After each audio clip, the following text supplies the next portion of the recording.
It's a plea deal that could change Kentucky law. Daleon Rice has pled guilty to a slew of charges related to an attack back in April and a shootout with Covington police. A police dog was shot twice in this incident.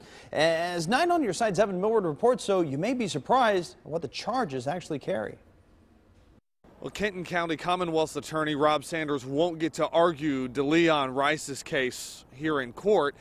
But tonight he is at the Capitol arguing for changes to charges in the Commonwealth. And that's because Rice pled guilty Monday to shooting at Covington officer Michael Lusardi and K-9 Ernie in April. He'd been on the run after stabbing his own mother 3 days earlier. Our cameras caught the capture.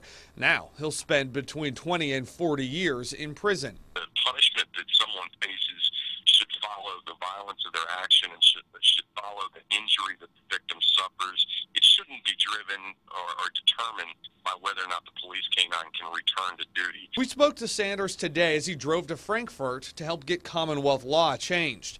This bill would make any attack on a police dog a felony. I can't imagine why Kentucky is still a misdemeanor, but it is. Ernie was back at work quickly, but consider this, it cost more to have a K-9 than to buy a cruiser. Part of why Covington officers agree with Sanders. Just the sheer amount of cash flow that goes involved in them would make it seem to be a felony from the get-go. Not to mention the chaos that they cause by, I mean, this man pulled a gun and started shooting at a dog in the middle of a neighborhood. Right now, an attack on a K-9 is only a felony if the dog dies or can't work. Ohio's the same way. And get this, Sanders says the attempted murder of an officer charge Rice faces is considered nonviolent in Kentucky.